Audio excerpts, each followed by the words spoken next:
और चलिए आगे बढ़ेंगे, बड़ी खबर का रुख करेंगे जहां खालिस्तान समर्थक संगठन सिख फॉर जस्टिस ने दिल्ली के व्हाइट लीफ पब्लिक स्कूल में प्रधानमंत्री नरेंद्र मोदी और कनाडा के पूर्व उच्चायुक्त संजय वर्मा के खिलाफ नारे लिखे हैं। आतंकी पन्नू ने एक वीडियो जारी कर कहा कि नारे उसने लिखवाए हैं। इसमें पीएम और वर्मा को हिंदू आतंकवादी कहा है। आतंकी पन्नू का ये रिएक्शन वर्मा के एक न्यूज एजेंसी को दिए इंटरव्यू के बाद आया है, जिसमें वर्मा ने कहा था कि कनाडा ने भारत को धोखा दिया है। कनाडा की राजनीति में खालिस्तानी आतंकियों का असर है। वहीं निज्जर की हत्या के आरोप भी राजनीति से प्रेरित है। पन्नू ने वीडियो में वर्मा को चेतावनी भी दी है, जिसमें कहा है कि वो खालिस्तान समर्थकों की निगरानी में है। वर्मा ने कनाडा की संप्रभुता को चुनौती दी है और प्रधानमंत्री जस्टिन ट्रूडो के खिलाफ प्रचार किया है।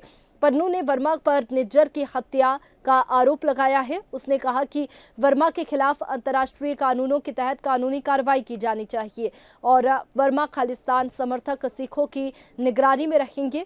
उनके खिलाफ $5 लाख का बजट रखा गया है ताकि उन्हें न्याय का सामना करना पड़े। तो देखिए, दिल्ली में स्कूल के बाहर आतंकी पन्नू ने नारे लिखवाए हैं। इसके साथ ही प्रधानमंत्री नरेंद्र मोदी को आतंकवादी बताया है। कनाडा के पूर्व डिप्लोमेट पर निज्जर की हत्या का आरोप, कहा कि वो हिंदू आतंकवादी है। तो देखिए, दिल्ली में स्कूल के बाहर आतंकी पन्नू ने नारे लिखवाए हैं और इसके बाद में अब लगातार जिस तरीके से कयास लगाए जा रहे थे वही सामने आ रहा है, क्योंकि आतंकवादी यहां पर प्रधानमंत्री नरेंद्र मोदी को बताया गया है।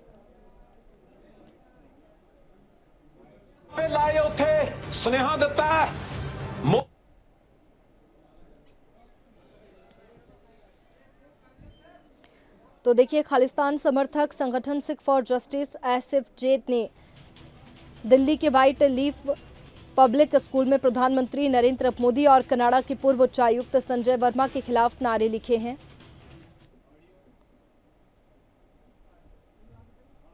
is in Delhi and so is pro-Khalistan Sikhs who are monitoring Sanjay Verma.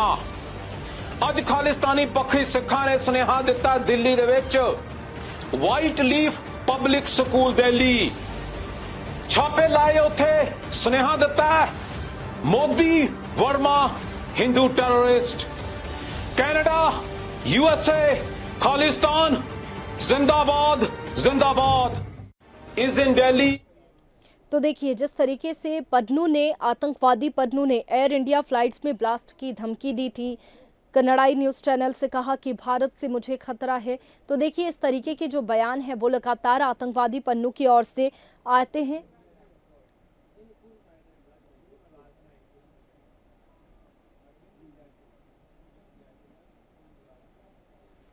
और चलिए, इसी पर ज्यादा जानकारी के साथ में पूर्व राजनयिक अरविंद जयतिलक हमारे साथ में जुड़ चुके हैं। अरविंद जी, बहुत स्वागत है आपका इंडिया अहेड में।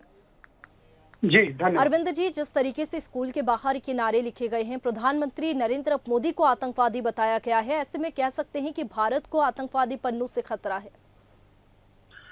देखिए, पन्नू जो है विरोधी अभियान चला रहा है और चूंकि अभी पिछले दिनों ही आपने देखा कि किस तरह से भारत जो है अपने देश से कनाडा के डिप्लोमेट्स को बाहर निकाल दिया और अपने डिप्लोमेट्स को बुला लिया।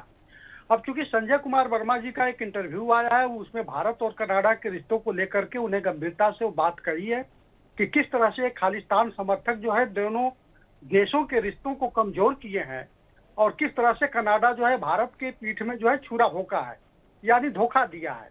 ये कुल मिलाकर के ये रेखांकित करता है कि भारत जो है कनाडा के मसले पर बहुत आगे बढ़ चुका है और दुनिया में उसे बेनकाब कर रहा है। और आप ये भी देखिए कि भारत जो सबूत मांग रहा था कि भाई आप निज्जर की हत्या में भारत का कोई अगर हाथ हो या संजय कुमार वर्मा का हो तो आप उसे बताएं, लेकिन कनाडा की सरकार जस्टिन ट्रूडो जो है कोई सबूत नहीं दे पाए और उनकी किरकिरी हो रही है। हालात यह है कि कनाडा में जो है खालिस्तान समर्थक जो न्यू डेमोक्रेटिक पार्टी है वो भी उनसे समर्थन वापस ले लिए, उनकी सरकार अल्पमत में आ गई है। अभी आपने देखा कि मॉन्ट्रियल और टोरंटो का चुनाव भी वो हार चुके हैं। अब ये सारा ब्लेम जो है कहीं ना कहीं जो है यह गुरवंत सिंह पत्तू पर जो ही जा करके टिक रहा है कि इन्हीं के चलते जो है पूरी बदनामी कनाडा के भी हो रही है। यहाँ तक कि अमेरिका भी आपने देखा कि शुरुआत में कनाडा का पक्ष लिया, बाद में वो भी जो है पीछे हो गया।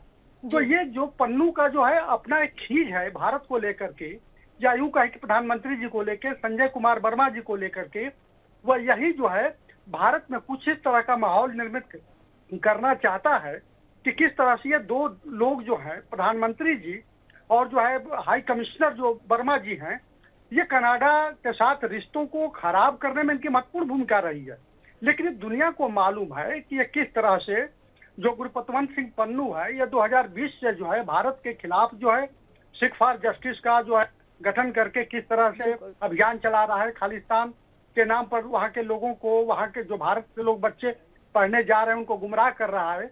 तो कुल मिलाकर के उसकी अपनी खींच है और मुझे लगता है इस बार भी उसको अपनी मुंह की खानी ही पड़ेगी। वैष्णवी जी बिल्कुल, देखिए अरविंद जी, जिस तरीके से आपने बताया कि यहाँ पर खतरे की बात लेकिन सामने आ रही है, क्योंकि जो नारे लगाए गए हैं, जो नारे लिखे गए हैं दीवारों पर स्कूल की, उसके बाद में एक वीडियो भी जारी किया गया और उस वीडियो में नारे उसने लिखवाए हैं ये भी कहा गया है। और इससे पहले अगर बात करें तो एयर इंडिया की फ्लाइट में ब्लास्ट की धमकी भी आतंकवादी पन्नू दे चुका है। तो क्या भारत पर इसका असर देखने को मिलेगा? कुछ ऐसा यहाँ पर जो धमकी दी जा रही है वो वाकई में हो सकता है? देखिए, सुरक्षा की दृष्टि से तो भारत को सतर्क रहना चाहिए कि रोहिणी ब्लास्ट के बाद जो है ये मसला जो है सामने आया है जी। और जो है खालिस्तान समर्थकों का ये पूरी कोशिश रहती है कि भारत में जो है किस तरह से अराजकता को बढ़ावा दिया जाए। और सच्चाई यह भी है कि पाकिस्तान की खुफिया एजेंसी का भी उन लोगों को समर्थन हासिल है और कहीं ना कहीं उनका इन्वॉल्वमेंट भी यदा कदा देखने को मिलता है। लेकिन मुझे लगता है कि अब जो भारत आज जो है, या पंजाब को कहिए, 84 के दौर से बहुत आगे निकल चुका है और भारत में पंजाब में कितने चुनाव हो चुके हैं, पूरी तरह से लोकतांत्रिक प्रक्रिया में जो है देश चल रहा है। तो ये ऐसे उनके आतंकवादी विरोधी नजरिए से या उसको जो है प्रसारित करने से, चाहे पोस्टर के माध्यम से हो, वीडियो के माध्यम से हो, मुझे नहीं लगता है कि कुछ असर पड़ेगा। लेकिन हाँ, चूंकि जिन लोगों ने पोस्टर लगाया है, जो खालिस्तानी समर्थक हैं, जो उनका स्लीपर सेल है, उनके ऊपर जरूर जो है नकेल कसा जाना चाहिए ताकि कोई हिमाकत न कर सके, क्योंकि छोटी छोटी घटनाएं ही आगे चल करके एक बड़ा जो है रूप ले लेती है और जन भावना को भड़काने में काम करती है। तो मुझे लगता है कि पन्नू के खिलाफ जो है अंतर्राष्ट्रीय स्तर पर जो है मोर्चा तो भारत ने खोला ही है। अपने देश में भी इस बात का ध्यान रखना चाहिए कि उसके एक भी समर्थक जो है मुख्य धारा में आकर के कुछ इस तरह की हरकत न करें जिससे पंजाब का या देश का आबोहवा बिगड़े। जी अरविंद जी, देखिए जिस तरीके से भड़काऊ बयानबाजी जो सोशल मीडिया पर पन्नू करता हुआ आ रहा है, उससे कहीं ना कहीं जो सिख लोग हैं उन पर भी असर पड़ रहा है। और ऐसे में बात की जाए तो आतंकवादी पन्नू ये भी कहता हुआ नजर आ रहा है कि उसे भारत से जान का खतरा है। हाँ, देखिए, ये अब चूंकि भारत का मित्र तो अमेरिका भी है और चूंकि पन्नू जो है कनाडा का भी नागरिक है, अमेरिका का भी नागरिक है, तो भारत की कोशिश होनी चाहिए कि जो पन्नू है ये पूरी तरह से आतंकवादी है, इसके खिलाफ जितने उसके मूवमेंट के दो दस्तावेज हैं अमेरिका को भी उपलब्ध कराए। कनाडा में अब देखिए 25 के मध्य में चुनाव होगा, मुझे लगता है कि वहाँ कंजर्वेटिव पार्टी आ जाएगी। फिर वो स्थिति मुझे नहीं लगता है कि जो आज पन्नू की है वह जो है 2025 में होगी, क्योंकि वहाँ जस्टिन ट्रूडो जिस तरह से खालिस्तानी समर्थकों का वोट हासिल करने के लिए, उनसे सरकार का समर्थन हासिल करने के जो अभियान चला करके पन्नू जैसे लोगों को प्रश्रय दे रहे हैं, मुझे लगता है कि आने वाले वर्षों में, कारण उसका एक भी और है वैष्णव जी, कि देखिए भारत कनाडा का व्यापार जो है 9 अरब डॉलर है, सर्वाधिक आयात भारत करीब 4.5 अरब डॉलर आयात करता है और लगभग 3.5 अरब डॉलर के आसपास जो निर्यात करता है, यानी व्यापार घाटा भी भारत के पक्ष में ही है। तो मुझे लगता है कि भारत के लिए अब यह जो है सुअवसर है कि किस तरह से जस्टिन ट्रूडो को बेनकाब करके वहां खालिस्तान समर्थक आतंकी गतिविधियों पर नकेल कसा जाए और आने वाली जो वहां की सरकार 2025 में है उस पर दबाव बना करके ऐसे खालिस्तानियों पन्नू पर गिरफ्तार करा करके भारत मांग करे कि हमारे देश की जो हमारी जो एक संप्रभुता है उसमें किस तरह से वो हस्तक्षेप कर रहा है।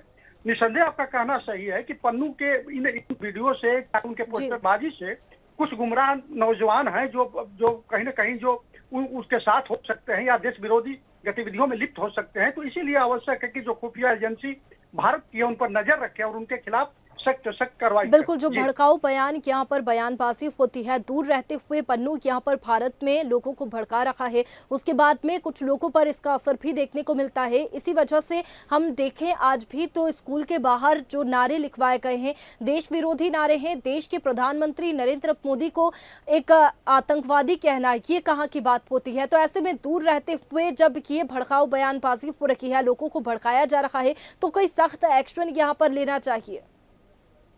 बिल्कुल बिल्कुल आवश्यक है। देखिए, छोटी छोटी चीजें जो है कहीं ना कहीं जो है बड़े दुर्घटना का या आतंकी घटनाओं का कारण बन जाती है। यह देश जो है दशकों से इसको झेल रहा है।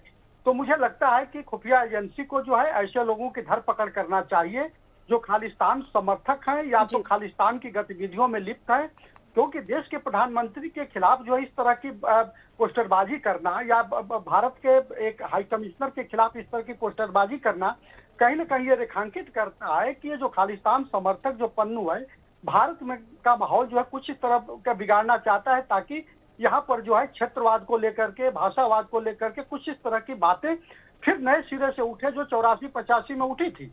तो मुझे लगता है कि सरकार इस पर निसंदेह जो है सख्त रवैया अपनाएगी और ऐसे लोगों को धर पकड़ करके निसंदेह जो है उनके खिलाफ सख्त कार्रवाई करेगी। जी बिल्कुल, जिन लोगों ने ये नारे लिखे हैं दीवारों पर, अब देखने वाली बात होगी कि उन पर क्या कुछ कार्रवाई की जाती है। बहुत शुक्रिया अरविंद जी आपका हमारे साथ में जुड़ने के लिए। तो देखिए, खालिस्तान समर्थक संगठन सिख फॉर जस्टिस ने दिल्ली के व्हाइट लीफ पब्लिक स्कूल में प्रधानमंत्री नरेंद्र मोदी और कनाडा के पूर्व उच्चायुक्त संजय वर्मा के खिलाफ नारे लिखे हैं। आतंकी पन्नू ने एक वीडियो जारी कर कहा कि नारे उसने लिखवाए हैं।